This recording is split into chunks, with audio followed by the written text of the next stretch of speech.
of people email me.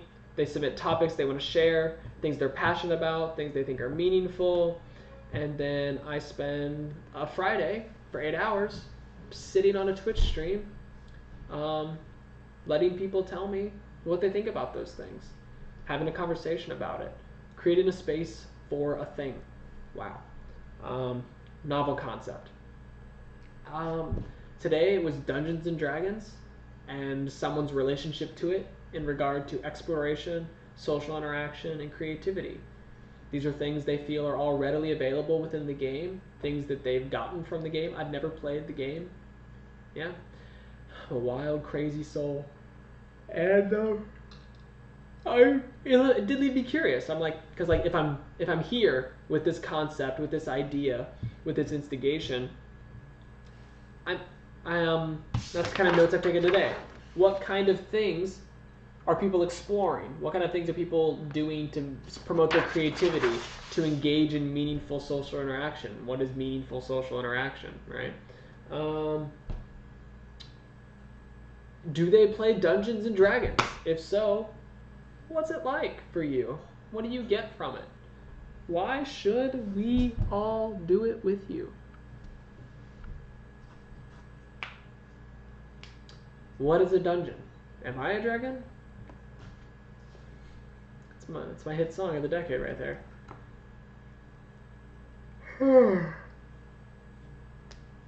Yeah.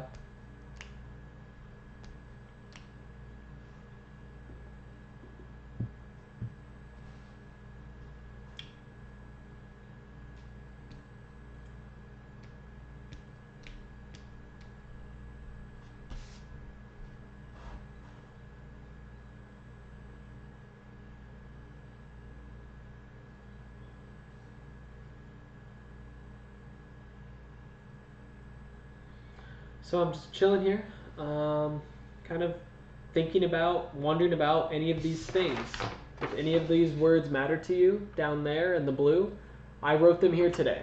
I've been talking to people since 9 o'clock this morning, Eastern Standard Time, so about 6 hours now. Just been chatting with people about how they feel about any of these things, whether it be Dungeons and Dragons, whether it be that little triumvirate of information. So just kind of here, chilling,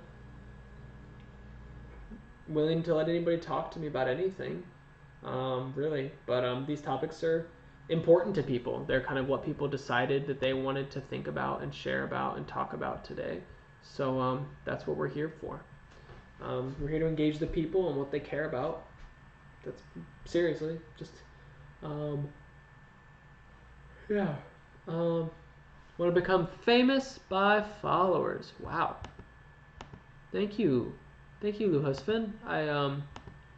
You know me. How do you know me so well? You knew that what I needed was followers. How did you know that? You're so smart. Thank you. I'm gonna do that now. I've got to buy more followers apparently because talking to a small amount of people is just not the right thing to do. I don't want to become famous. That's not why we're here. Just a small little corner of the internet, a fleeting liminal space that won't last long. I'll just be here for a couple months, if that. Just doing this every Friday, where I just kind of sit down, want to talk to people about things they care about. Sharing is daring and all that. Yeah, today this is what people voted on. I have a little poll, people vote what they care about. They decided on all this. I've never played Dungeons and Dragons in my life. Never have. So I have no idea what I'm doing. But I'm here.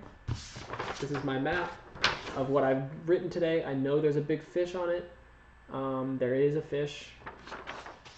He is the most present image on that note screen, but there are other notes. It isn't just about the fish. I didn't only receive a fish for my identity today. Yeah. I am curious to know what anyone else thinks or feels that doesn't want me necessarily to become famous, but just wants to chat about anything. I'm here to chat, to chill, to create with you. That's my vibe. That's what I'm looking for. whatever you want to bring. Pretty chill to me how we go about that.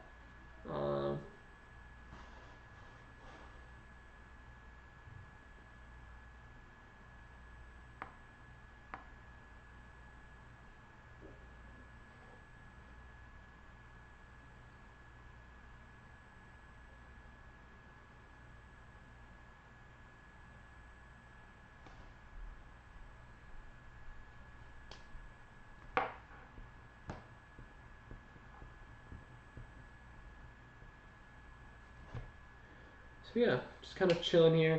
So anything specific to say, really?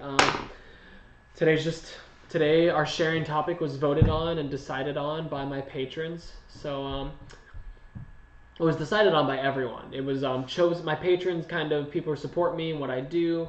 They submit ideas of what they want to hear about, and the whole world can vote for them. And this is what they decided on today: Dungeons and Dragons, exploration, social interaction, and creativity. That's what people decided on. So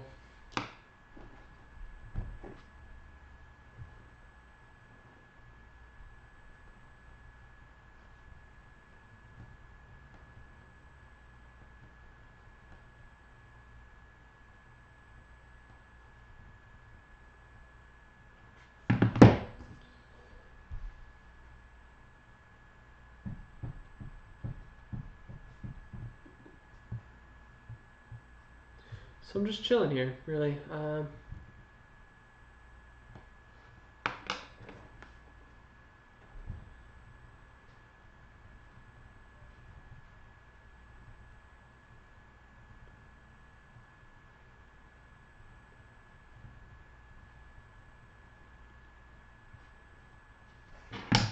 Yeah, so I'm just kind of chilling here. Having bots tell me that I want to be famous. Black metal singers telling me that I want to be famous. Now, isn't that a story for the generational gaps? Yeah. But chilling. That's what we're doing.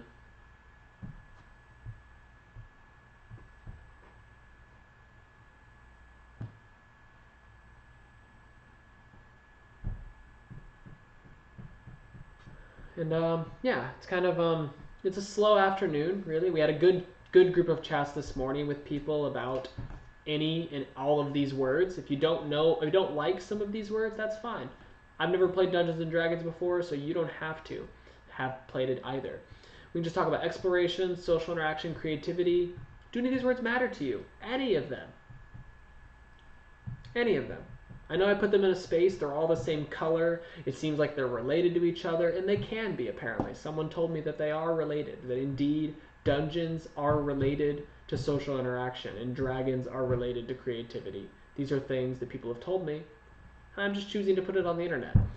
And I'm here to ask you what you think about these relationships, if any of them. Are they important to you? Are they not? Be like, why the hell are you here? Why am I here? Ask me why I'm here. Let's talk about it. Why am I here? Bring it on.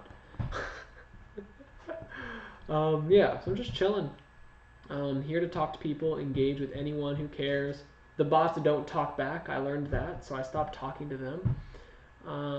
I got really excited when I thought they were going to make me famous because I really want to be famous. I'm only going to do this for a couple months, just chilling, this transient zone of sharing every Friday, creating a space to ritually share with people whatever they care about. Just like, I've learned so much, and I don't even know where to begin on some of these things people have been showing me. I talked to this guy for like 30 minutes today about plasma. If you think this conversation can't go anywhere, we got to plasma. Do you see the word? I didn't even see the letter P down there. There's not even a letter P down there except for in exploration, which we're just going to ignore that one for the sake of the intensity of what I'm saying. Exploration. Dungeons and Dragons, exploration, social interaction, and creativity. Explorate everywhere and leave the P out of it so we can have it in the plasma, because who wants lasma? No one wants lasma. That's all I've got to say about that. I'm just here talking to myself. I do this from 9 to 5, so I'm here until 5 today. I'm just here to talk. I found a lot of really interesting people this morning. I had a good 6 or 7 different conversations throughout the day. Like it's kind of lasted about this long, right? So I've gotten all. I know there's a big fish there. I'm very aware there's a big fish on the page, but all those other words are just what people have said, things they've thought in relation to any of these words, whatever, and ideas that have happened due to that. And it's been it's been 6 hours of doing this. Chill. 2 more to go. That I'll be here. And so, I mean, if you want to talk, if you want to share, if you want to instigate in any way, I'd love to feel you. I'd love to hear you. I'd love to have an impression of anything you think, anything you want to express about anything, really. Anything's a good starting point. I mean, this is the starting point that my patrons asked me to start on. Most of them have been by today. I'm a pretty small person, so I don't have a ton of subscribers or anything like that. It's a pretty small space. So I kind of just sit here and subject myself to the possibility of talking to myself. Wow, what a great idea. But yeah, if you guys have anything to say about any of these topics or any of those words and just want to bring in some energy, I'm here. I've made a little map. I'm showing this kind of every once in a while when it seems like new people are coming in. Just like this is the map, that's the big fish, those are the words. That's where I've gotten today so far. A lot of different things have been said about any of these ideas. My patrons voted for this to be what we talked about, so I'm here. I create music, so these have affected me in a certain way, in the way I explore, and the way I think about my social interaction in that space. So that's definitely on my mind. But yeah. 7 minutes of no talking in swoops D-phrase. Yeah, man. It's been tough. It's been tough here the past few minutes. I had some good chats going on for a while. I actually had a D&D player call in on the Discord, and they talked to me for a good 40 minutes just about their experience with D&D and what they've done. So I got a pretty first-hand experience of that. To be honest, I think it drove a lot of viewers away. There was 5 or 6 people in here, and then by the time he was done talking, there was 2. So it's been slow ever since that chat. It's been kind of at a standstill. No one really enjoyed that as much as you could hope. But yeah, so here we are dealing with the aftermath of real sharing. The aftermath of sharing. It's a dangerous, sad, lonely place. So yeah, hit me up, D-phrase. Give me anything you've got. Down to feel you, hear you, consume any part of you want to offer. Take that however you want. We're friends now. We're friends. Did you see my map? Did you see the little map we've gotten today? Stopping you to say, hey, take a look at the big fish. That's what I've got to offer. You got big fish offerings here. Offerings of the big fish.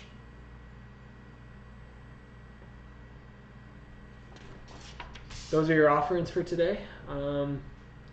If you've got to go, no worries. I'm glad you stopped by.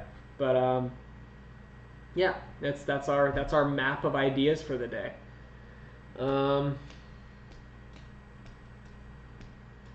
Yeah, I'll be here till 5. So do your thing.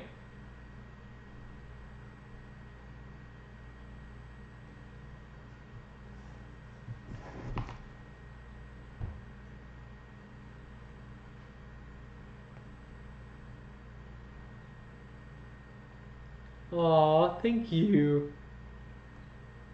I love the heart. I want the heart to be forever. But you're going to leave me, and then I'm going to be down to no one talking to me. And I'm just going to be here, lonely. It's fine. Oh. I honestly expected... once this was voted on, I didn't have any negativity towards it, because I honestly expected people to be a bit more excited to talk about these kinds of things. Because last week when we talked about sharing, we talked about spaces and S words. We talked about spaces and different kinds of spaces and what those spaces, the perception of those spaces have influenced your life. We talked about that a lot last week. And that got a pretty rich conversation going, a lot of interaction, a lot of back and forth. A lot of people had things to say. But thinking about social interaction, exploration, and creativity, people are not as willing to bite, it seems. They seem a little more reserved in going after this.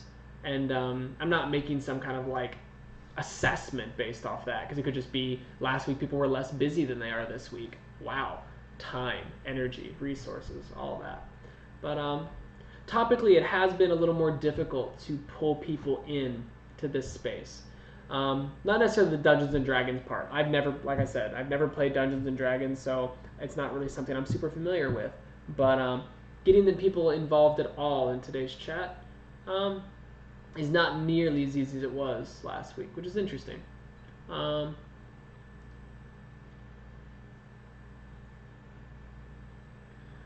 to the guy about plasma for like a good 30 minutes earlier, and that was cool.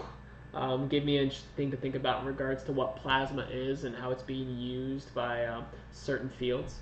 That was creative and exploratory. And we were talking about balance, because we were talking about exploration, social interaction, creativity as a form of cultivating a balance within a space.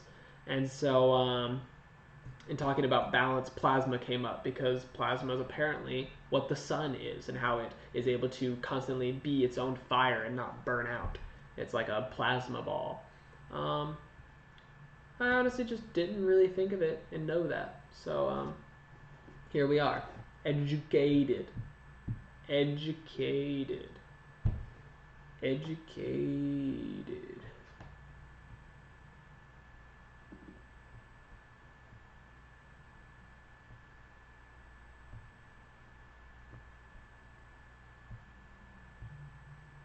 Educated.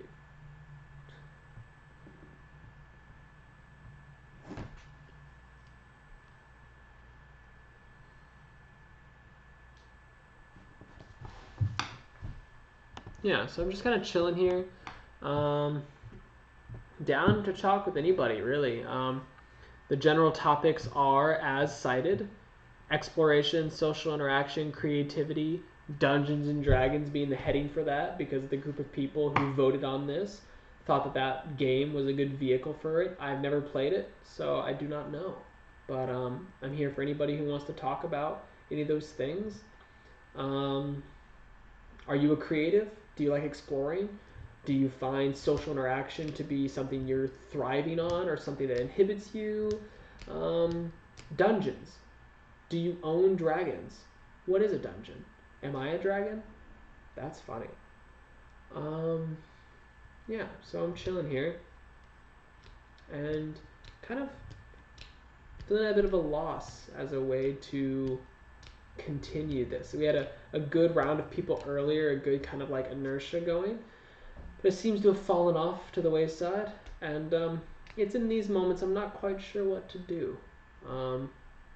I could just talk and keep reprising and repeating the same thing that I've been doing, just kind of like treating it like it's a new space every time I see a new viewer or two come in, just like treating it as if they are the new opportunity and repeating the phrase so they can kind of chime in if they want to. But it feels a little maddening to be like constantly repeating myself. It's interesting. Maybe. I don't know. That doesn't feel that bad. This is the part that's funny. Me pulling this up to the screen every couple of minutes, desperately being like, look at the fish. Talk to me about the fish. Isn't the fish important? Yeah. So I'm just kind of chilling here, willing to talk about any of these things with anyone. Who wants to say hi? I guess start there. Start with a hi. And I'll ask a few questions, or you'll ask a few questions. I'll answer things if you don't want to answer, vice versa.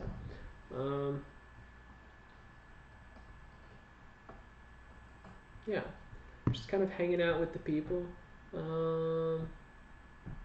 Defray stopped in to say hey, but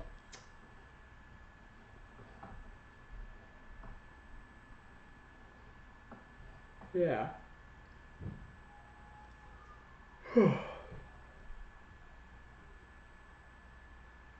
Just a second.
kind of just chilling here. Yeah, we've been spending the day talking with people about different things. Exploration, social interaction, creativity, Dungeons and Dragons. All different versions of these things have come up. And that's just the day of sharing. The day of sharing is people vote on my Patreon what they want to talk about. Most of them were here already today. So, like, I don't have a large following by any means.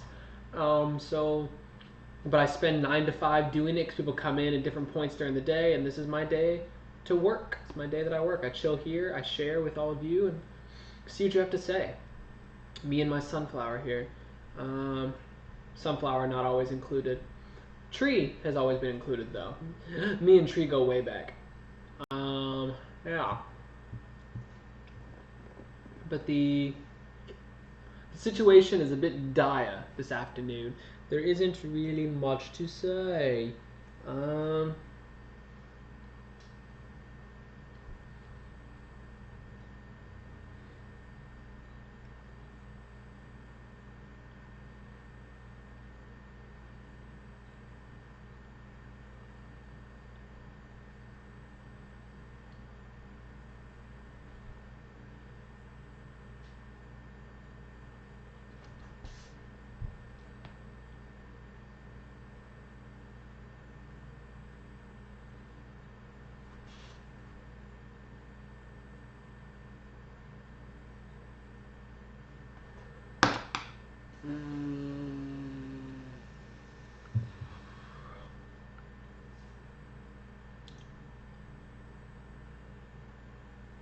It's really beautiful outside, by the way.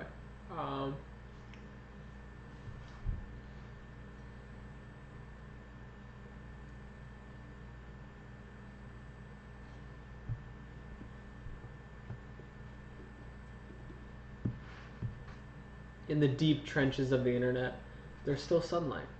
Who knew? In the deep, dark forest of the internet, there is light. So yeah, I'm just chilling here, thinking about exploration, social interaction, creativity. I've never played Dungeons and Dragons. I couldn't tell you the first thing about Dungeons and Dragons, other than what I've learned today. I've learned about it a bit today, not because I wanted to, but because people told me that's what we're going to sit here and think about today. My patrons decided that this is the topic of the day. This is what we do with Sharing Element. We have people tell us what to think about, what they want to share, what they think matters, what they find meaningful, important, relevant, exciting, whatever. So today it was these things, this kind of network of energies coming together. So yeah, it's interesting. Very interesting.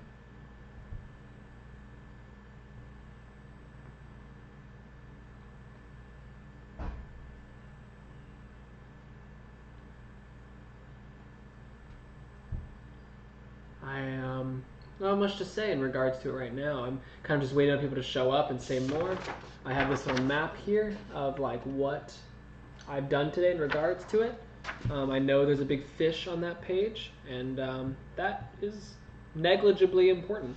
It was kind of like I was just writing all my notes and all my little scribbles and scraps about what people were saying, and they kind of outlined this figure that I then turned into a fish.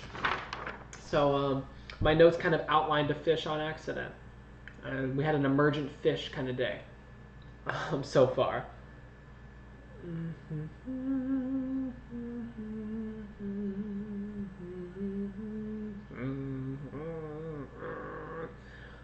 Yeah.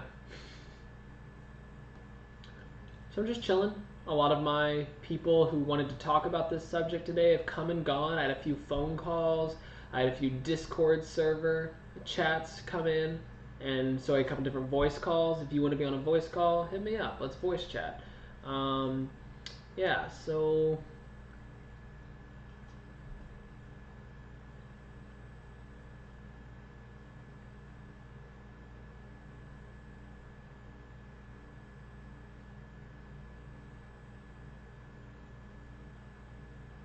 I'm curious to a lot of this. I don't know anything about Dungeons and Dragons. what I've gotten today has been interesting. Different forms of talking about ways of expressing the self, ways of learning about the self, ways of engaging with the community, ways of escapism, ways of killing time. All these maybe obvious things, um, maybe not so obvious, depending on how you're looking at it. But then part of it for me bridges a gap into the necessity for some of these things. Are they necessary? Exploration, creativity, social interaction. In what ways do we manifest them? You have social media, you have like hobbies, whatever. These are obvious tropes that we're playing off of. And yeah, going from there, like, how do these words matter to you? How do these energies manifest themselves in your life? What do you have to say about any of them?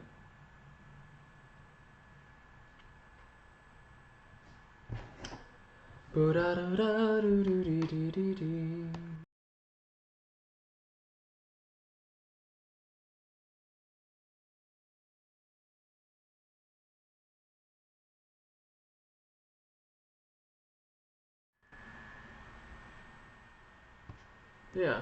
So I had to mute my thing for a second because I had to check the audio on my stream. So I was just playback on my phone of the audio from a few minutes ago on the stream to make sure we're at a decent volume rate, and we are. So it's not that you're not hearing me; it's that you just don't care about what I'm saying. Yeah. Tough life.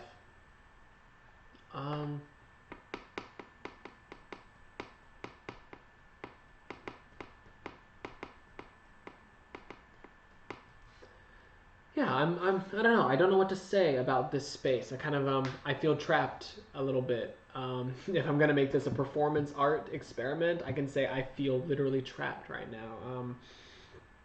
I'm in this space of staring at these couple of words that aren't as inspiring to me as they were just 6 or 7 hours ago.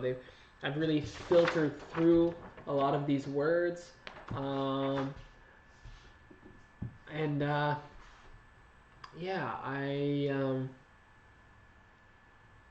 yeah, they make a lot of sense to me. This kind of energy makes a lot of sense to me in things I've thought about in other ways at other times, and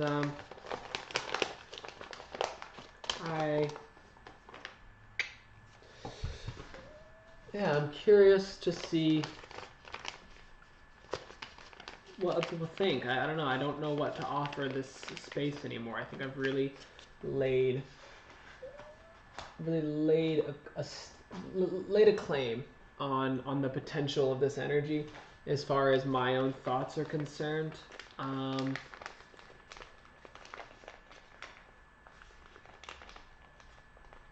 Because it does ask questions that aren't uninteresting, like questions that you could spend a lot of time on, like what does it mean to be social? Like what is a social interaction?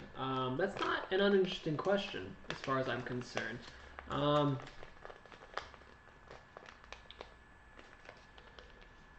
It's definitely not an uninteresting question, but getting other people to resonate with that and then possibly go off of that is a different question.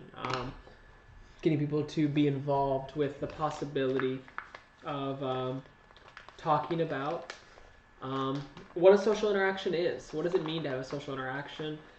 We could explore that and maybe get creative with it. See the way I just use wordplay to tie all the points together? Don't be a dragon. Come join my dungeon. This is just a piece of paper that I was writing on earlier. And yeah,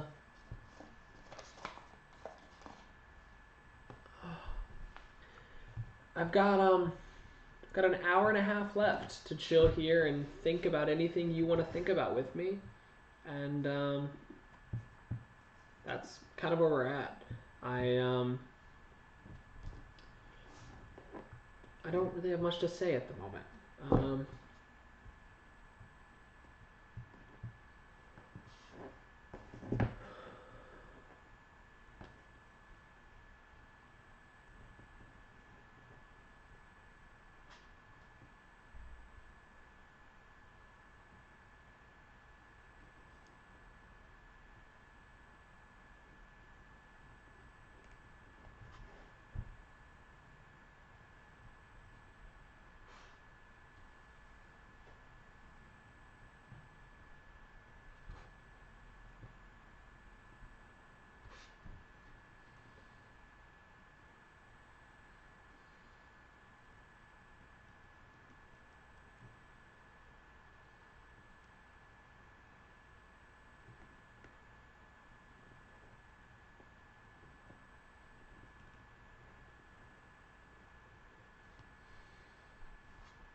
yeah, so I'm kind of just chilling here, um,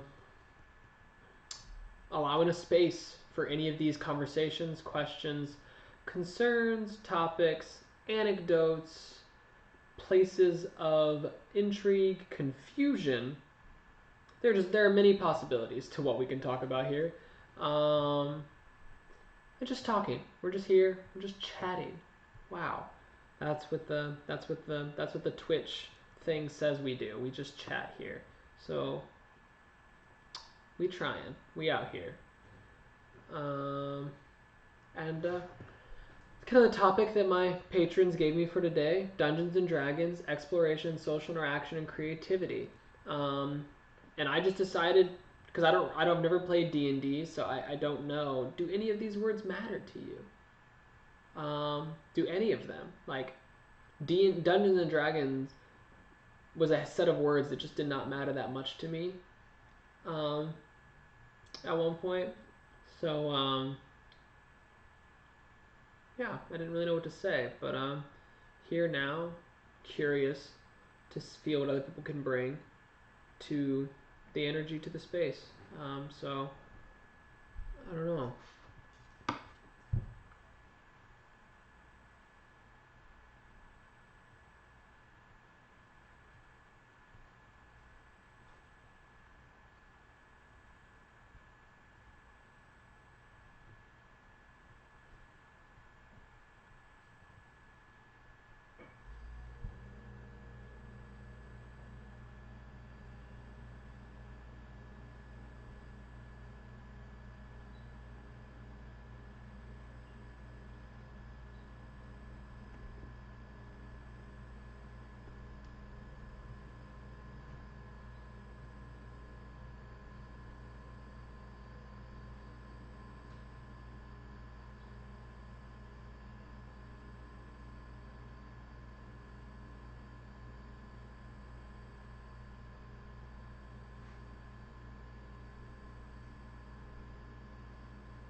playing a game of chess on my phone for a minute. Took a little break. Figured I'd treat myself with a few minutes of silence. I didn't really take a lunch break today, so I'm feeling a little tired. For my future journal of whoever watches all of these, that's what I'm doing right now. Engaging in my chess playing, past, present, and future. It was really exciting last week, having a lot of people here, getting a lot of inertia and energy from a lot of different angles. That was really meaningful and valuable and nourishing. Damn, was it nourishing. But this is hard. It's hard to stare at nothing. It's hard to make yourself available to a space that wants nothing to do with you, or that or gives the perception that it wants nothing to do with you, by like not interacting, not showing up, etc., etc. It's difficult.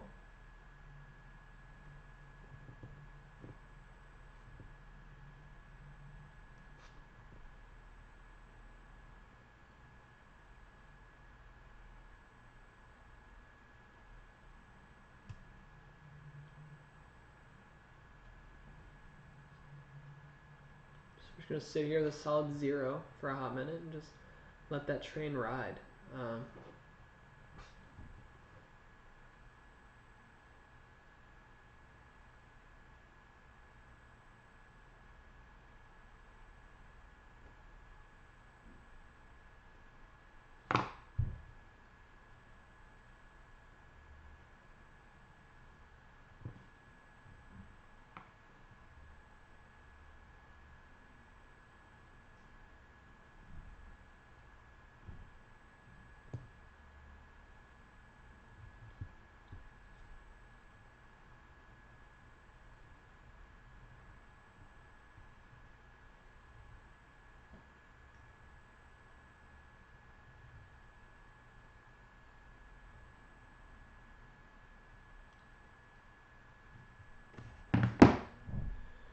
Chess game's almost over, so in a few more moves, we'll get on with it.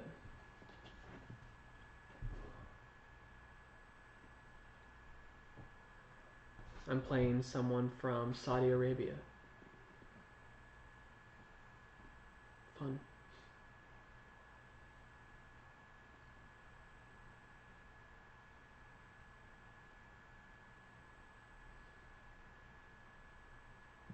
I wonder if they would be down to share, you know? As funny as that sounds.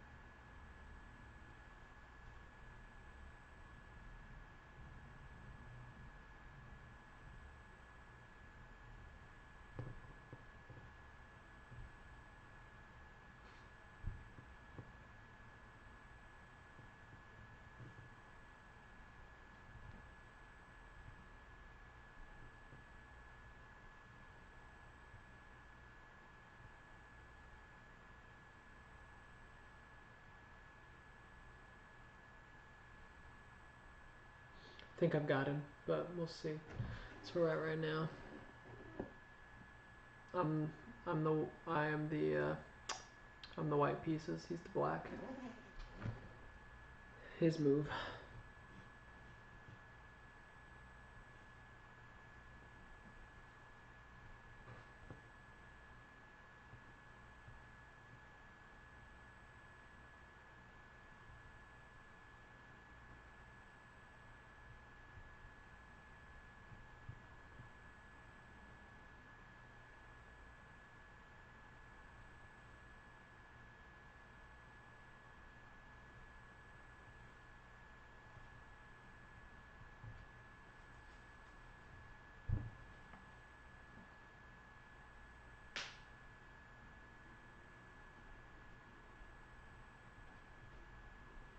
Close game.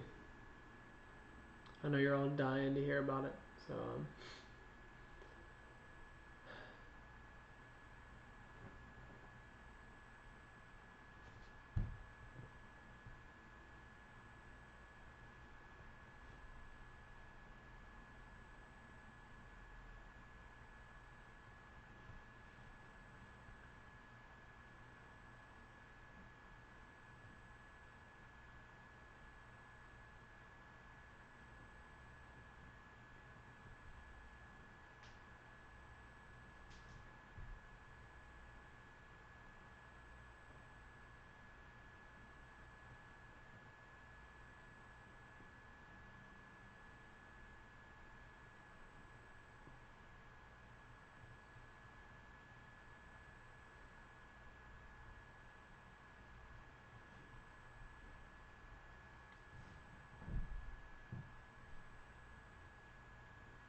I lost.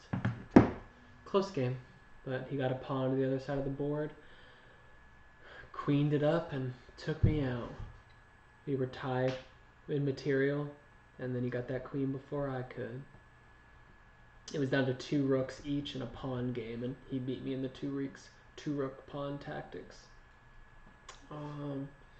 Yeah, so that was my past 15 minutes of my life right there. This really makes me sad.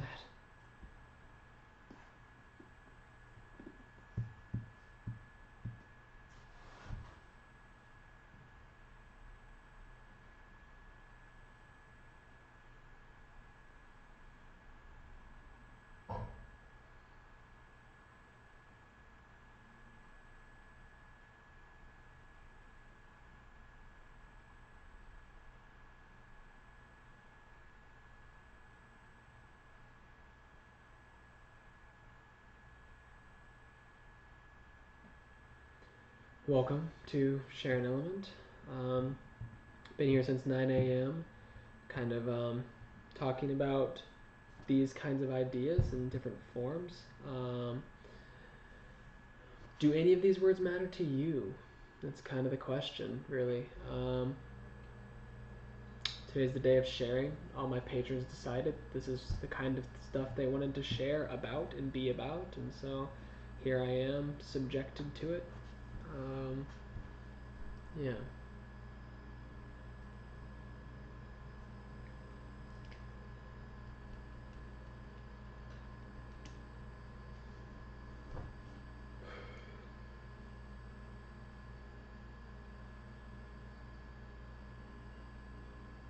Clearly people don't like these words. Like, these words do not matter to people.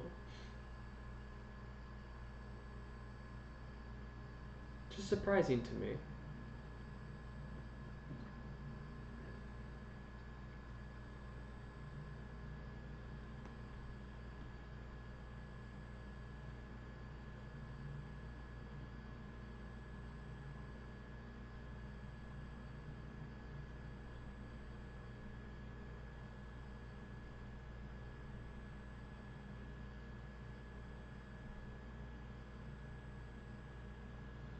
Yeah. Whatever these words may matter to you or not is kind of the idea. Had a couple lurkers the past couple minutes or so. No one really here chatting right now. It's pretty open space. Whatever you want to talk about, I guess. No one's really here. The chat is not happening.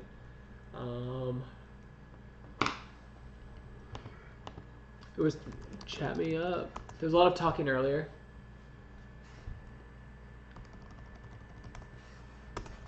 And now there's not. It's quiet. So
I guess it's a good thing. Most of my paper is pretty full.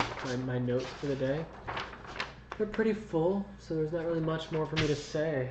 At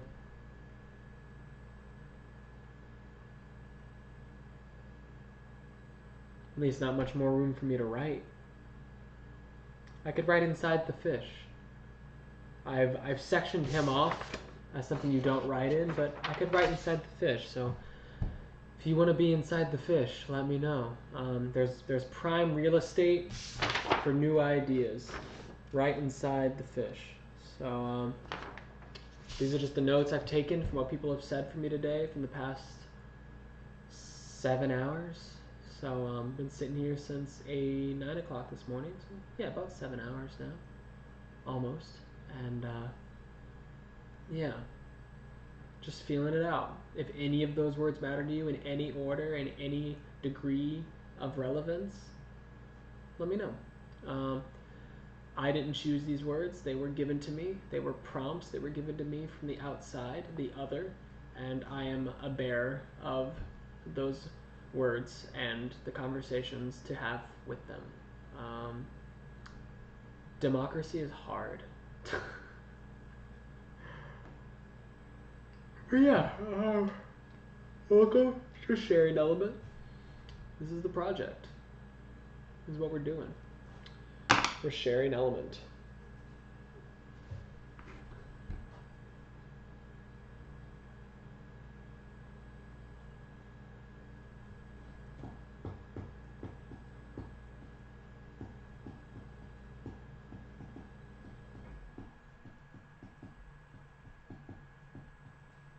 I don't really have much to say on my own right now. I've talked a lot today to a lot of different people about their ideas regarding this space, any of these energies, and have come up with this little constellation map of energies, and that's where we're at so far today. If any of this is intriguing to you, confusing or otherwise, shoot me a message and we'll talk about it.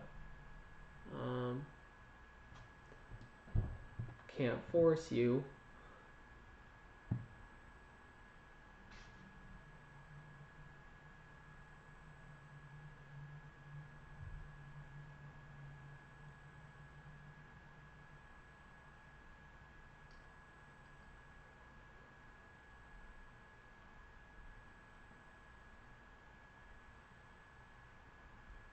Yeah, so kind of just chilling here. If anybody wants to share anything they think, feel, happen to know, that's what I'm here for today. Me and my sunflower friend. Good support system, honestly.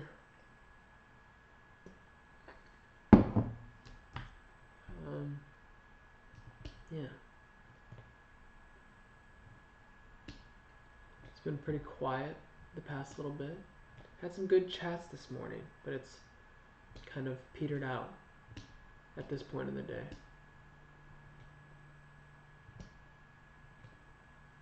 I need to find a different way to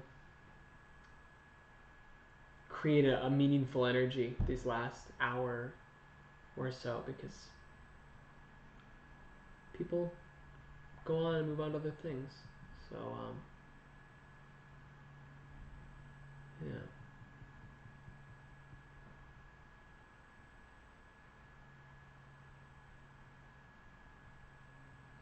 Which is cool. It's really nice that people have stopped by, that I'm getting regular people who are stopping by and on a regular basis to say hey and see what's going on and kind of get involved in the project in that way. That's felt so good. Just a couple of different people from around the world, different little spots. And, these small collections it's nice. It's really nice. Some little corner of the world.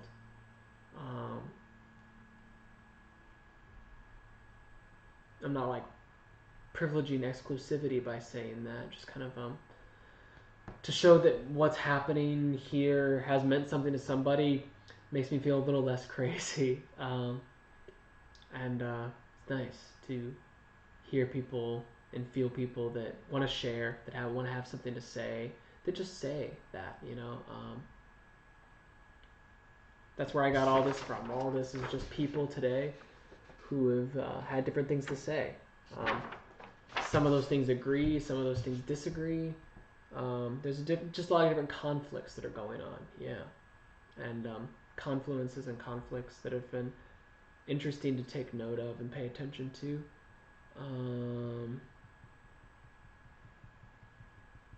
And it reminded me of a book I read last year.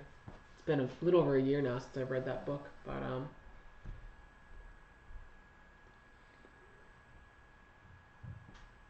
it was about ways of knowing and caring for yourself as a means of knowing and caring for others, and how the way those things are intertwined and the way they relate. And yeah, today seems to have been a lot about that. Getting to know yourself as a means of knowing and caring for others. All this exploration and creativity and social interaction seems wrapped up in that somehow. Yeah. So that's the thought that keeps coming back to me, is that I just kind of want to reread that book. And that's, I mean, not a crazy thought. It's been over a year, like I said, since I've read it. I've got plenty of books I read all the time, so that's not crazy or anything, but I don't know when I'll come back to it. But it's on my mind.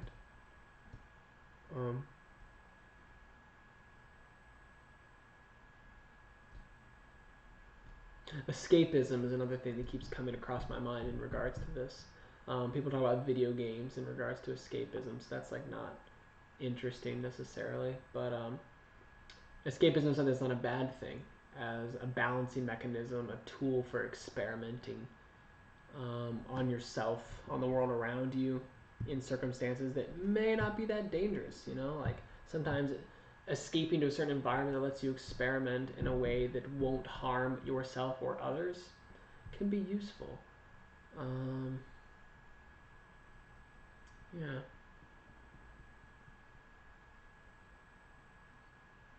And I'm thinking about that. Those are the two main things I'm thinking about. Knowing and caring for yourself, and escapism, and the relationship between those things.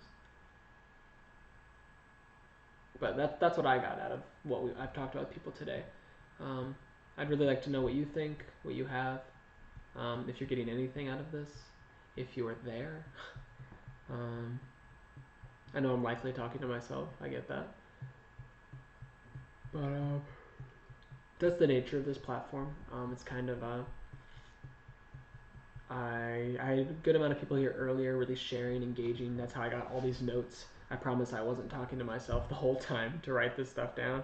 I'm not clever enough to say half the things that were written on this page. Um, I don't think in these ways. I think that's yeah. Without making it a value judgment about clever or not, I don't think in the way a lot of these other people thought, and so they've given me a lot of room to think differently, feel differently, and it's been really, really great.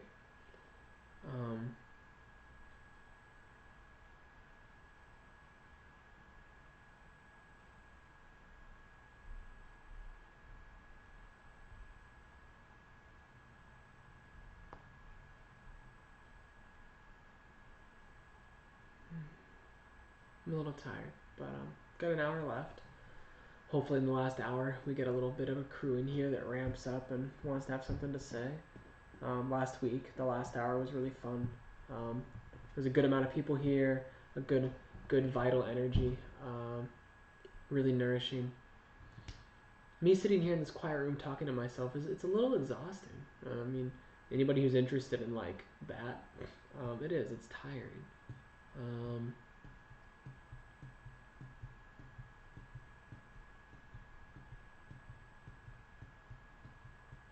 But yeah.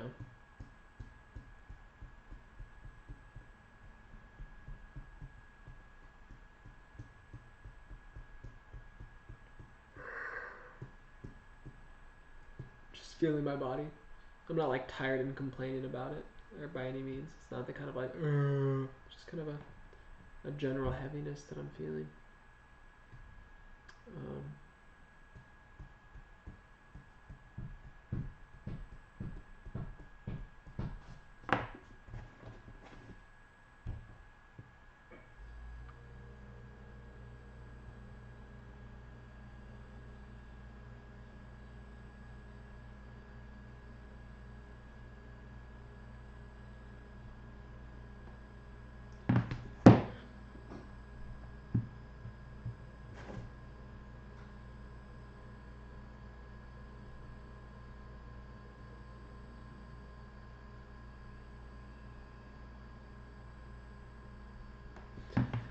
Yeah, so I'm just chilling here, wondering what any of you think about any of this.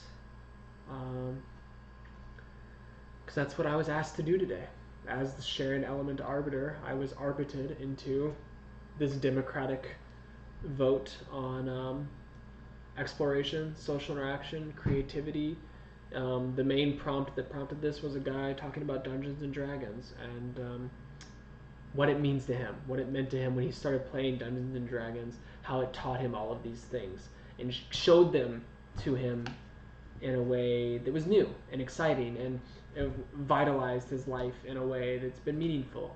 And so people voted on his story. People liked his story. Like, I can't do justice to his story here, no way. But I am here to kind of honor and give memorial to that energy, that meaning that he found. I get that's what this is. It's a memorial. It's a ritual to emphasize how one person's life was changed by a thing, and that's this thing, Dungeons and Dragons. It was meaningful, really powerful for him, and he spends a lot of time with it now. That's great. I've never played.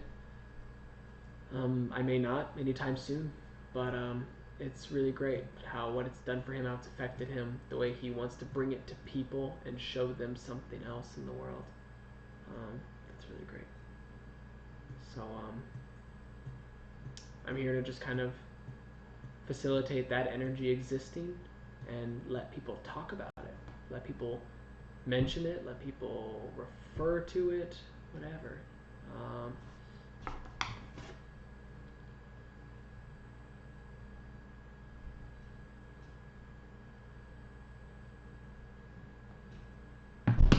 So I'm just kind of here, chilling with myself, and letting the flow happen. 1 hour left here on Sharing Element for this third Friday.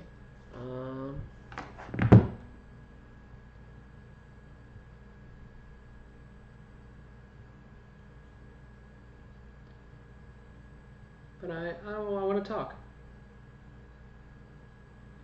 I want to talk to you guys about whatever you're feeling, thinking. In reference to these topics, sure, if that's something that clicks with you. Something else, if that's where you want to start. I'm sure we'll find our way back because there'll be social interaction of some sort. So we can't escape it, not on this platform.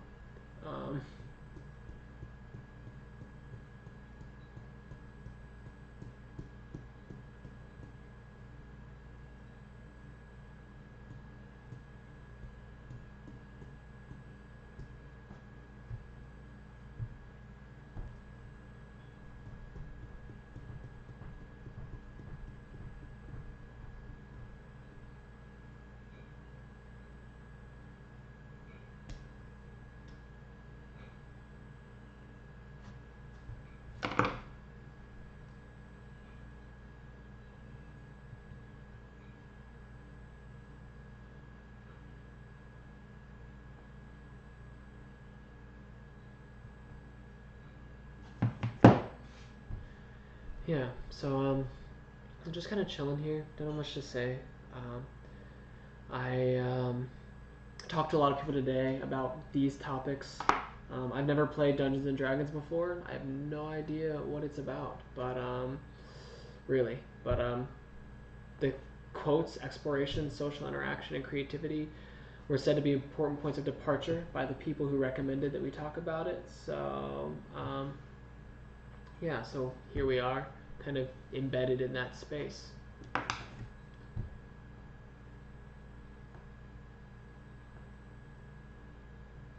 So I'm here to talk about it.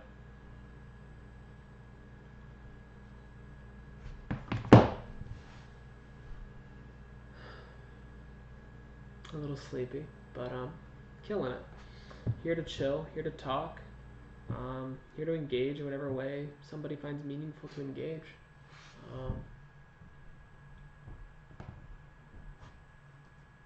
Who's to say?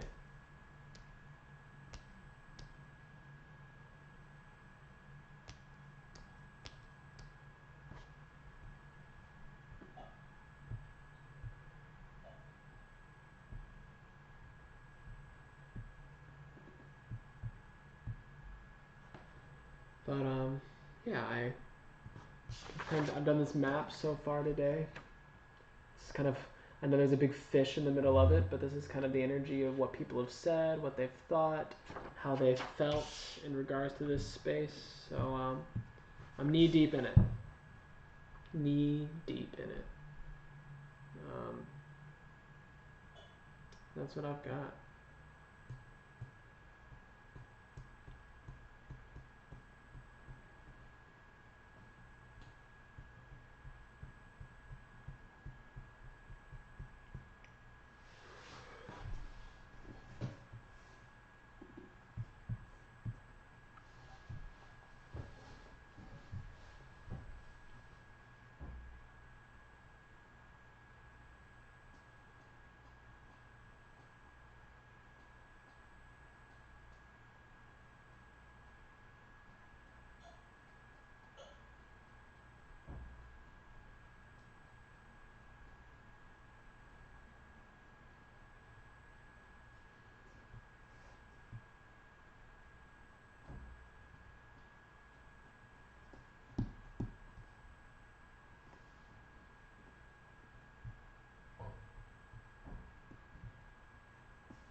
Sharing element.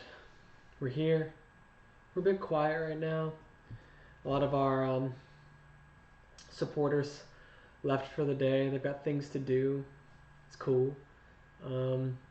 This is kind of the topic that was at hand. This was the energy that's went into it. People said a lot of stuff. I drew a big fish around all the stuff they said while taking notes about what they said, and this is where we are now. And I don't know, I don't have much to say about it. Just kind of existing in it and through it. Yeah. Looking for instigations, things you've thought, things you think. What do these words make you think of? What like? Do you ever play D&D? I haven't. do you explore? Do you kind of is social activity, social interaction the primary mode in which you function? Is it not? How much do you value creativity? How do you label all these things? What is a social interaction? What isn't? What wouldn't be a social interaction? Like some guy earlier was talking about how video game making is a type of social interaction because you condense this exploratory creative experience into a little bundle that then you allow someone else to play, and through that they get to experience the nourishment of your exploration of the kind of things you've decided that you want to share with them. And so like video games become this little capsule of social interaction. Sometimes depending on the game, depending on the type of game, of course. Depends on what you get out of it. You know, a first-person shooter isn't going to tell you that much about the guy who made it, but maybe not. Maybe it could. That's it remains to be seen. But the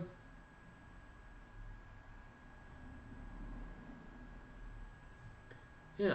So I'm kind of just here, sitting in that space, ready to be friends with any of you who want to be my friend. That's the idea. And yeah, is it crazy that I want you to be my friend? Is it that crazy that I want to be friends with you? Maybe. Maybe it's crazy that I want you to be friends with me. I'm obviously the one sitting in front of the camera talking to myself. Sorry, you're making poor choices.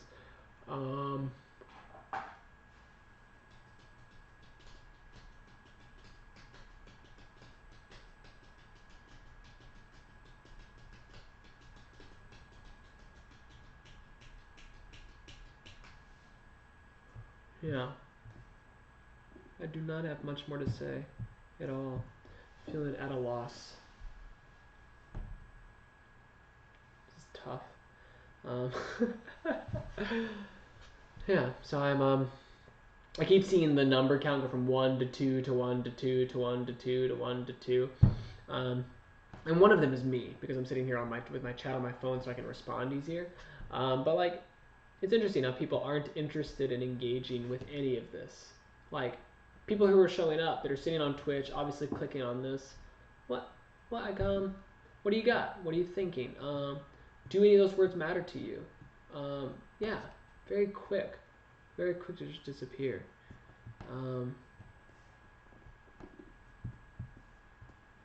I guess I can't get too wrapped up in thinking about that. I kind of just have to like let them be. It's probably the moment I like draw attention to it, the moment I make it like kind of a spectacle, more so than like this fluid. And they want this fluid experience. Yeah.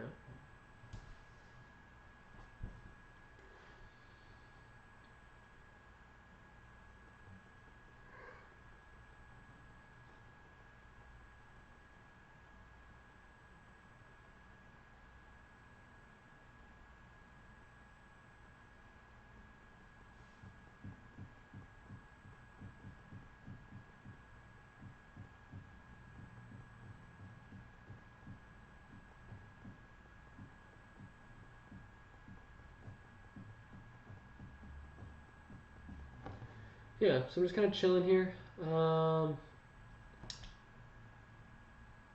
Allowing myself to be available for Dungeons and Dragons, exploration, social interaction, creativity, any instigation about those words mattering to you. Yeah.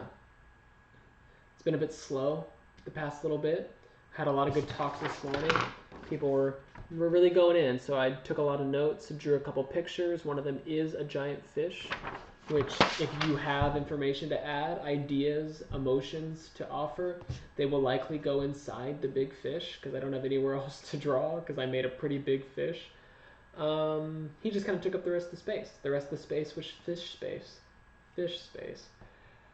So, yeah, here we are. Chilling. I'm curious. I'm curious to see what people can feel.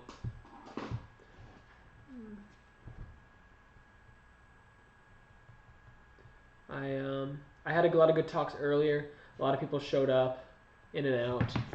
It's been kind of dead the past little bits because people got stuff to do, places to be, and yeah, in thinking about these things, I keep kind of repeating myself, but I keep coming to this idea about knowing yourself, and then knowing yourself as a means of knowing and caring for other people. Yeah,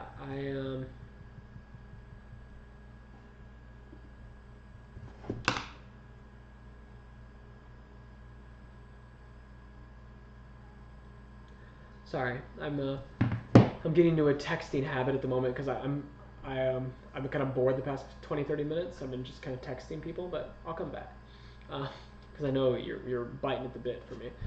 Sunflower friend here says hi, and yeah, it's thinking about these things. I thought about knowing yourself, caring for yourself. I thought a bit about escapism in this time, like relating these things to escapism. Escapism not necessarily being a negative thing. Escapism could be a positive thing.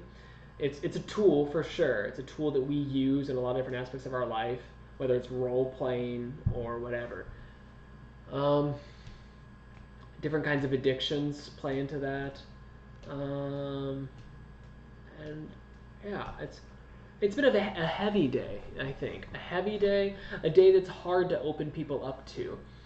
It doesn't feel as nourishing as other conversations because I think this conversation makes us face things we are afraid of or ashamed of or don't know how to reckon with. How social interaction sometimes dominates our exploratory and creative energies. That we get caught up in different kinds of social webs that may downplay those other aspects, or we get so wrapped up in those other aspects that we don't know how, or we lose sight of engaging socially or knowing what it can mean to engage socially. Yeah, a lot of different talks in that realm have happened today. How to use a social interaction as a means to facilitate an exploration, to possibly be creative, as a means of exploring thoughtfully to make something very like concentrated in its creativity to elicit a social reaction at some point, like pottery or creating a video game or writing a piece of music. These are all kinds of products that we make to elicit social interaction in some form or another through duration, using time as a balancing mechanism in that circumstance, like the way we use time, the way we spend our time to balance between exploring, creating, interacting, and what other modes do we have? What other modes do we engage in on an active basis? Because I'm using this little triad as a means of expressing quite a few of our experiences, but that I don't think all of our experiences are social, exploratory, or creative. There's quite a bit of there's repose. There's a sense of like lax, general lax, relax, x-lax, whatever. Yeah. It's crazy. I'm just sitting here talking to myself, but it's what I've got. So one person said earlier, comparison is the thief of joy. I'm not sure how much I agree with that, but I mean, because these kind of truisms are useful. Like someone said another one, if you constantly failing, you're learning. And I don't know, they seem sweet and simple and direct and poignant enough to inspire, maybe, but I don't know what they're inspiring. That if you don't compare, you'll be happy? That, because if you're constantly failing, you're learning, sure, but at some point there becomes a curve, right? Of when you should stop failing and start succeeding within that learning. So it's kind of just like, this is a good like beginner's trope. It's a good, like if you're just starting something, you're learning. But at some point, if a doctor kills tons of his patients because he can't facilitate the operation correctly, he's not learning anymore. He's just killing people on accident, malpractice, all day, every day. And that's wild to think about. Like, what is that threshold? And I don't know.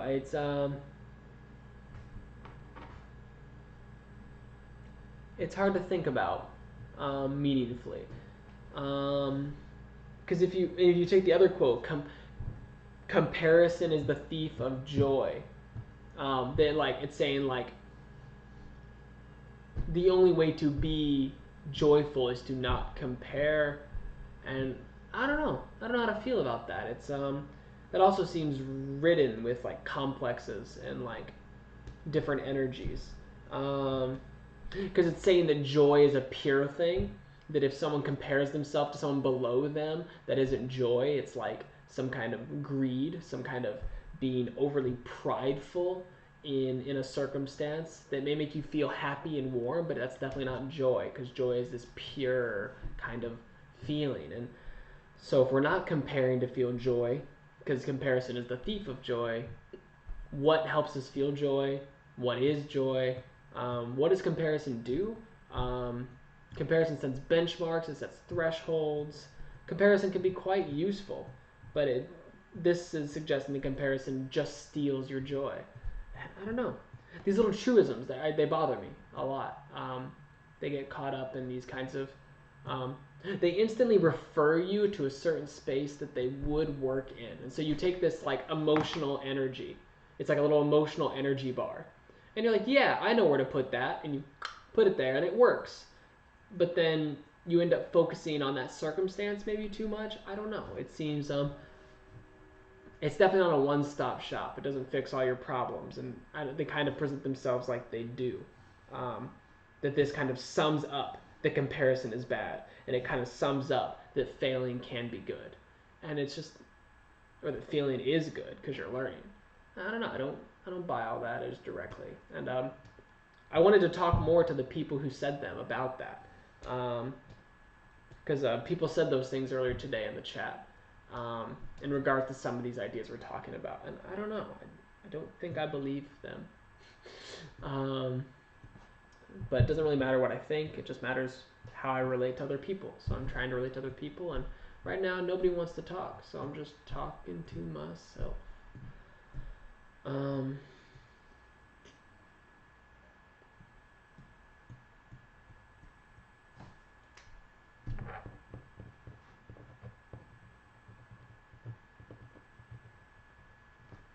Yeah, so here we are.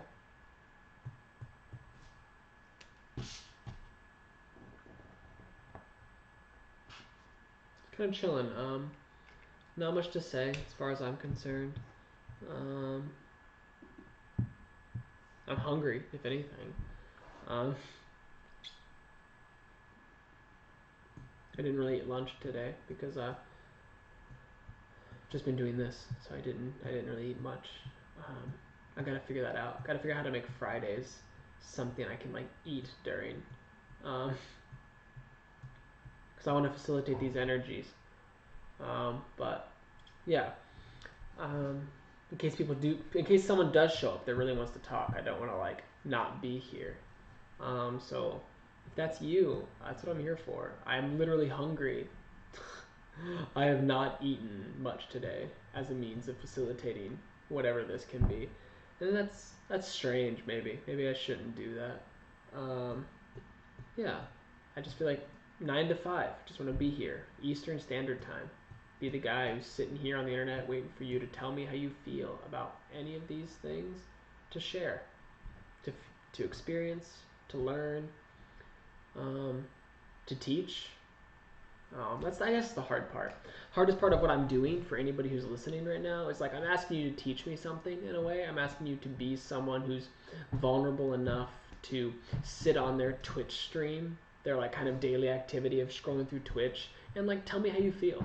Like, who wants to do that? Clearly not that many people, which is fine. It's an interesting thing. Like, I know that I'm just some random guy on the internet, and I'm not gonna like solve your problems. That'd be ridiculous. But this kind of this lack of desire to instigate or allow to be instigated by whatever's here is interesting. Because do any of those words matter to you? It's not. I've never played Dungeons and Dragons, so I don't know anything about it. I've said that like 100 times today, at least, I think, to different people. I've never played it. The most I know about it is what I've learned today, and it's interesting. definitely gave me some insight about why people go about it, which not much past the 3 words that I have listed as the pillars: the exploration, social interaction, creativity. But those words I'm interested in. I'm interested in what kind of activities do you do that facilitate those things. Do those words matter to you? Do you go about your life looking for those things? Clearly, social interaction is one of them. You're flipping through Twitch streams, you're clicking on people. Maybe exploration is important to you, video games, that kind of thing. Final Fantasy, RPGs, different things. They're all about exploration, uncovering, and journeys. But creativity is a whole other thing. Sometimes people don't value creativity at all. Some people understand that creativity is a part of other people's lives and they value other people doing it. They value experiencing a creativity, but they don't necessarily have any desire or interest or motivation to pursue creativity on their own or think that they do. So that's an interesting question for me. These notions of comparison, right? Comparison can be important. Yeah. I mean, I talked to a guy for 30 minutes today about plasma. That happened today. Like, this conversation led to us talking about plasma. So, there's that.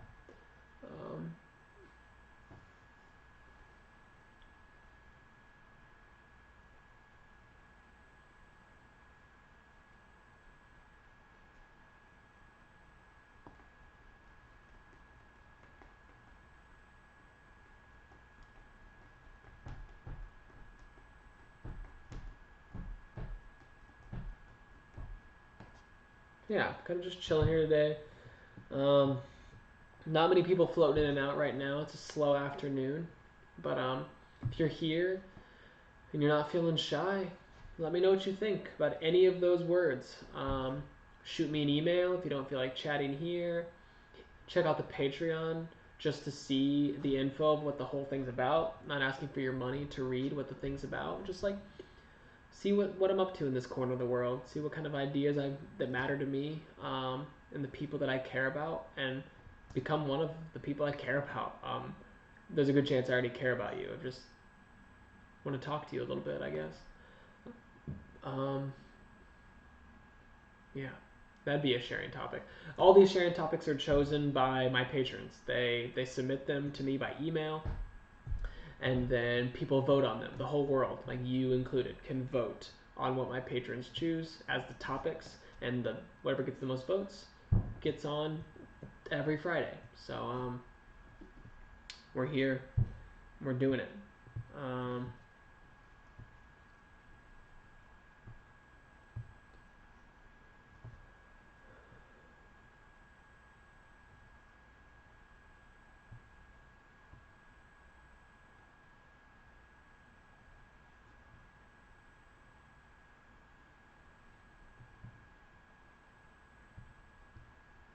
Yeah, so I'm kind of just chilling. I have a lot of thoughts about this topic. You know, I mean, I've gotten a lot of thoughts today, but a lot of people have instigated me in a lot of different directions on how to feel and what I could think and what there is to think in this space, and it's been interesting. It's curious. I got to plasma at one point. One guy was talking about plasma.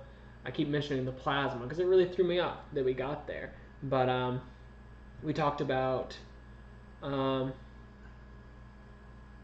ways of knowing how to socialize. Just like, how do we identify with what socializing is? Are we socializing right now? Anybody who's just watching me, is that a social act? Your guess is as good as mine. Tell me. Oh, I captured them. Tricked, bamboozled, conniptioned. Yeah. Just sitting here thinking.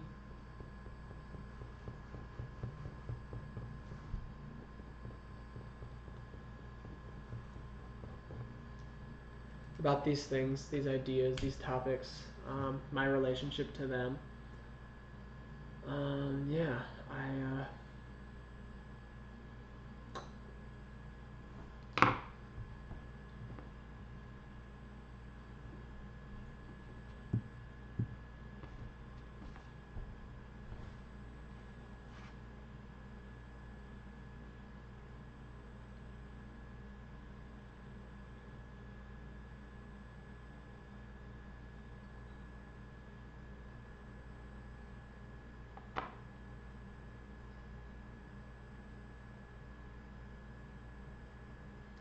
Welcome to Share an Element.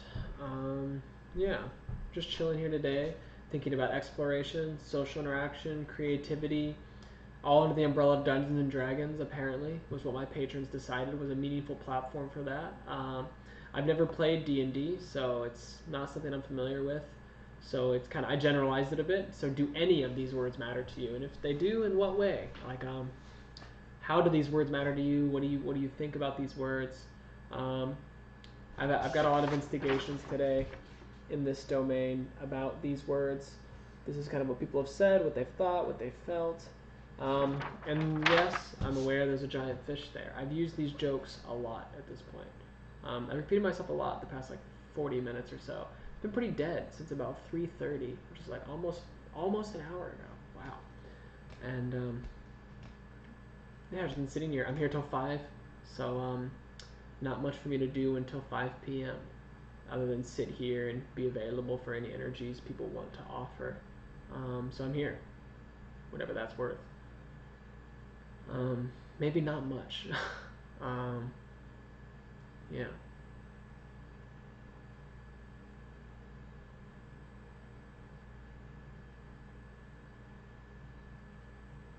I think it's because I don't feel like I'm offering anything meaningful or important in this moment. Like, my patrons decided they voted for this. I'm not saying this isn't important. People really wanted to share this.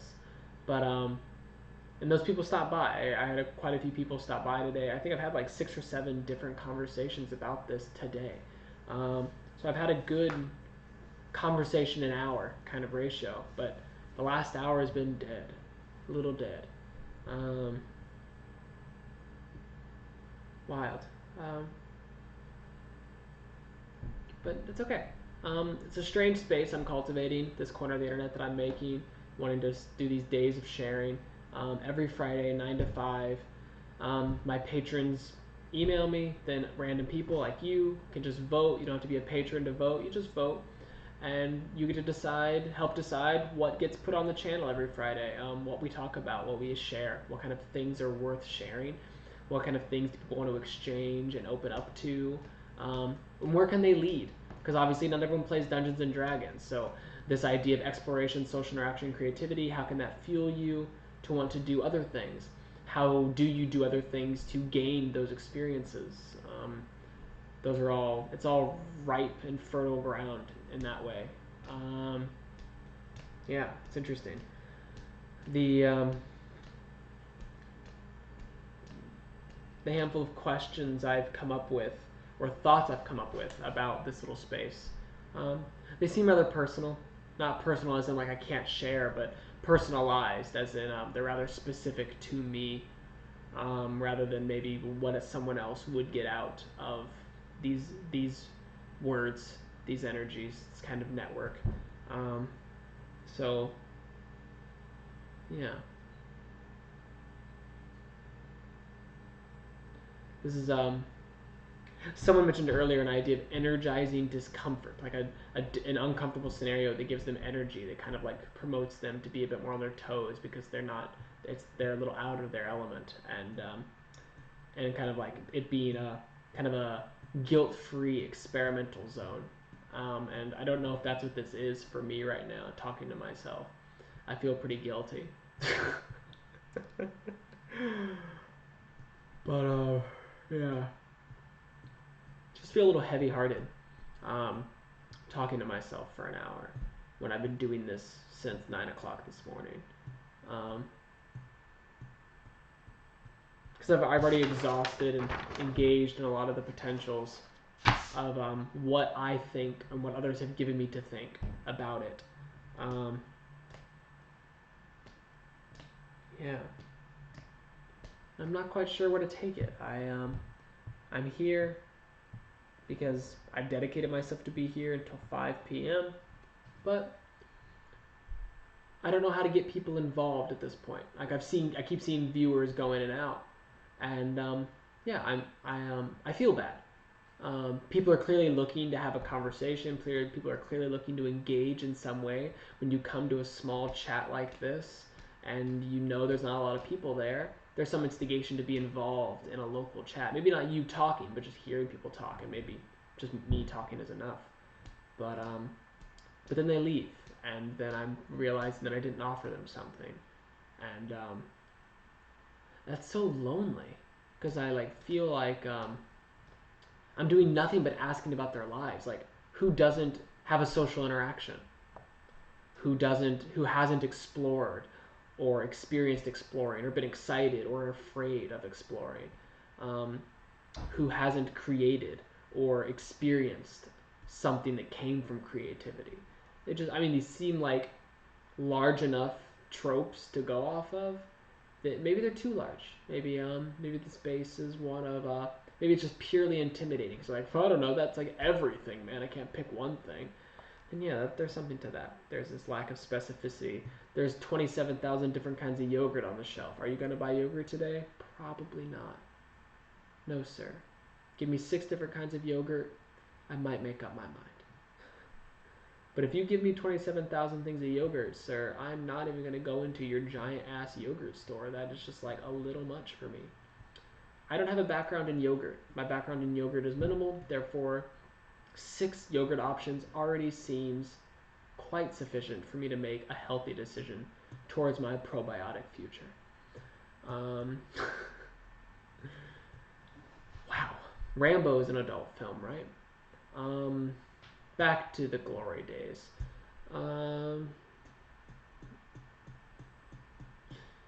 Anything can become funny. Yeah. So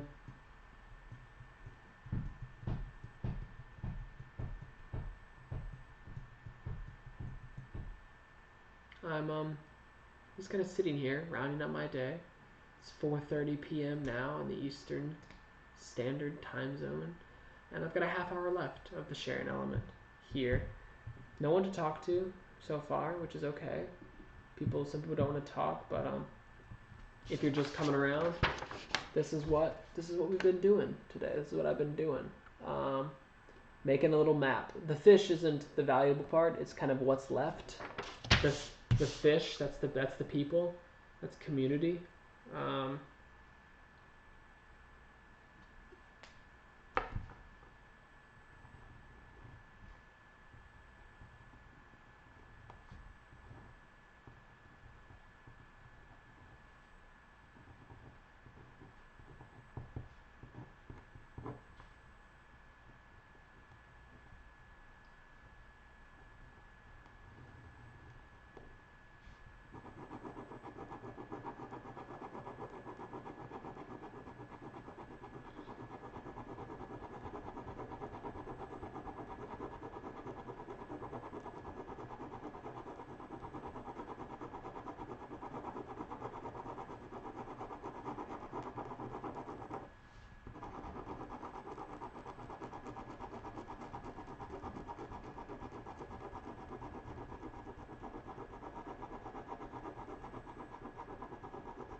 Yeah. Just finished taking some notes about this project I'm doing, and yeah,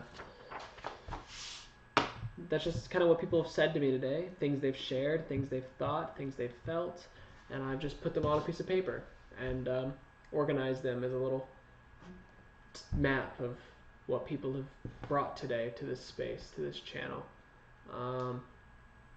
And yeah, I'm here for another 28 minutes. If you've got anything you'd like to offer, share, speak about, bring it on. I'm gonna go get my lamp at the moment, so I'll be right back.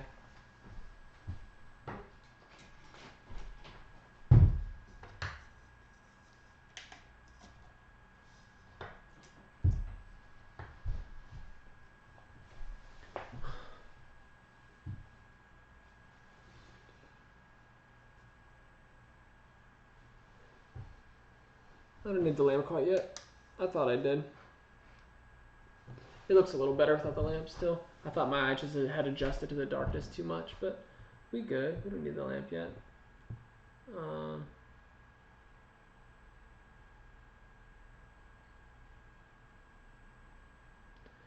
Yeah, so I'm just kind of hanging here. taken in the last little bit of the day. Don't really have much to say.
Sharing Element here, chilling, Friday afternoon, wanting to share with you.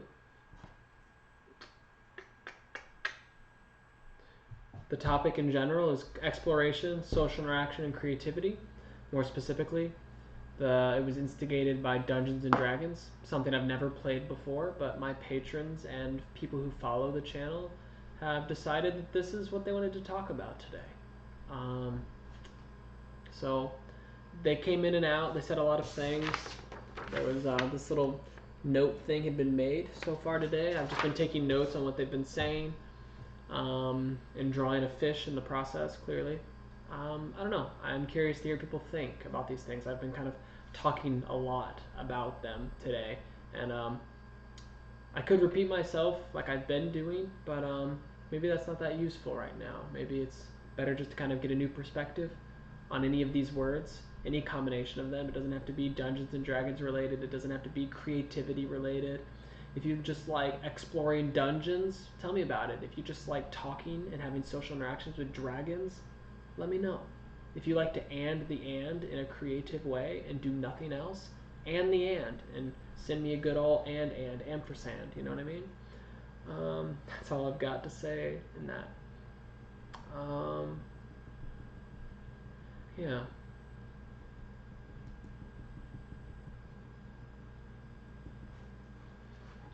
It's getting dark out. It's nice.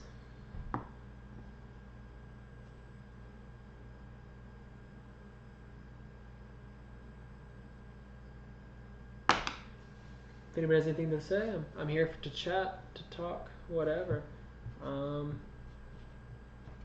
If you prefer voice, then I have a Discord I can invite you to, and we can voice chat that way. I'm cool with that. However works. Yeah.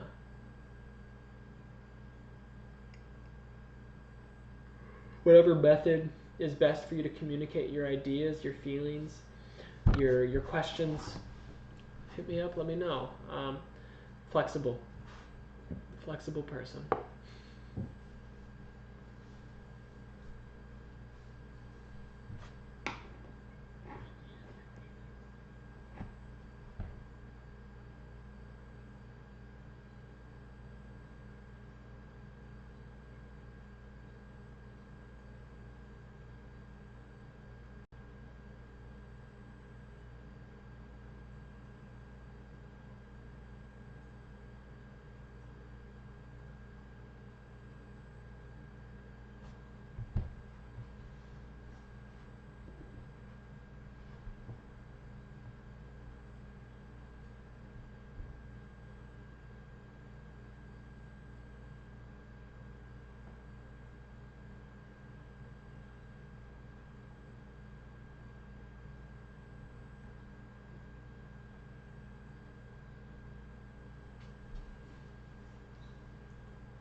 Yeah.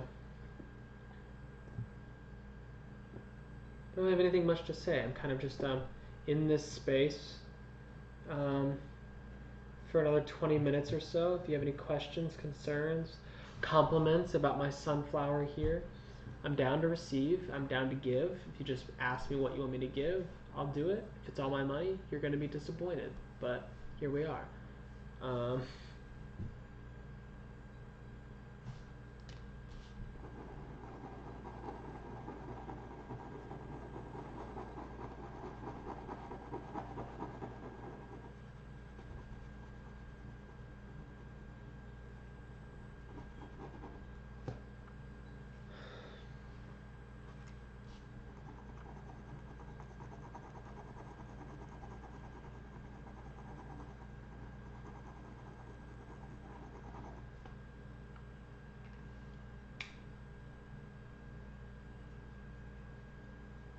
The underbelly of the beast.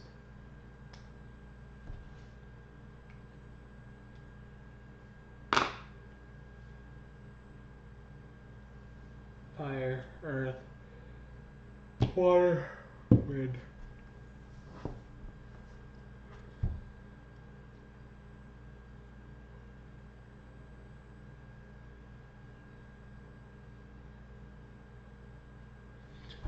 Yeah, just kind of chilling here. Sorry if I'm not entertaining that much right now.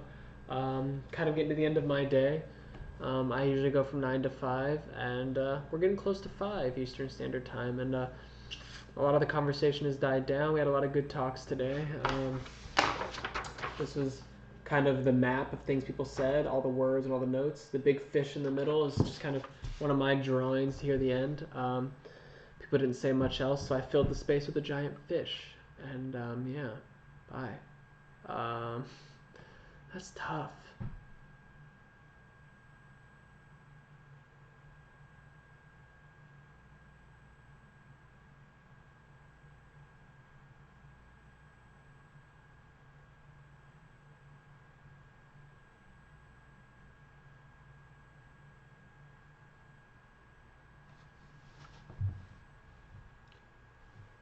I'll just sit here and stare at the camera for the next 20 minutes, actually. Go.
cheated. I know.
My mom bought that for me because she thinks I'm a musician.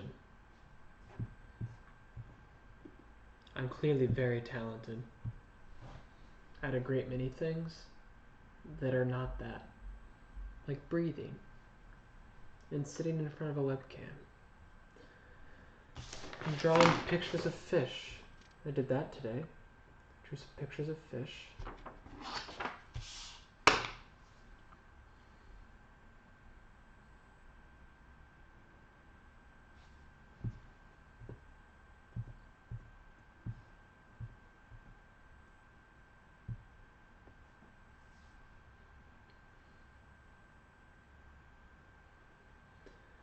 Today we talked about exploration, social interaction, creativity, Dungeons and Dragons, and if words matter to us or not. It was a really good day up until the past hour and a half that felt excruciatingly long because I literally sat here and talked to myself for an hour and a half and feel really dumb for doing it. I repeated myself a lot. I didn't really get anywhere or anything out of it. Just kind of here saying the same stuff, but looking at this, I'm getting reminded of just some nice things that happened today.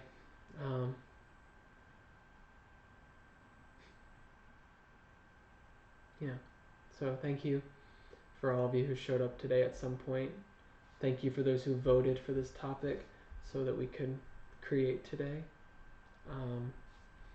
Thank you to Alex for sending the topic in the first place, for wanting to share it, for thinking that it was meaningful, thinking it was something worth sharing. It brought a lot of different conversations on. Yeah. So thank you to everybody for a day. I hope me giving you a day of my life was worth it. I don't know. We'll see.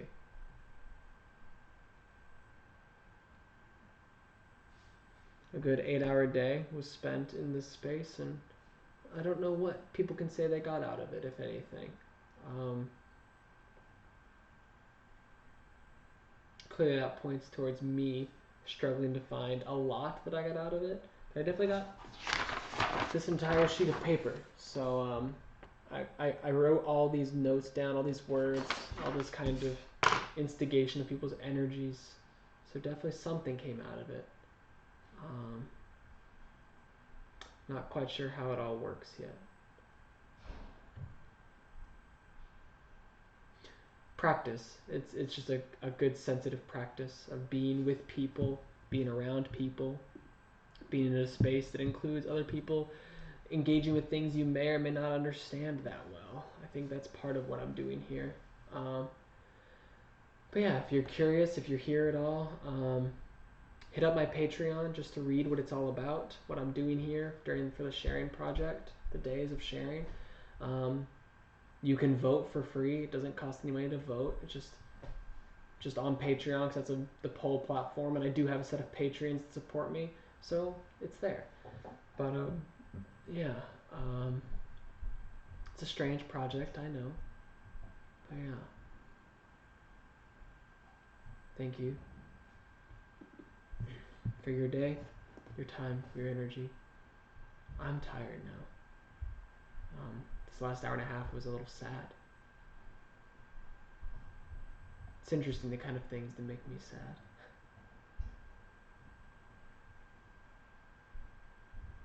And the things that don't. I think that's what I mean by that. But yeah. Thank you for today. See you on Monday.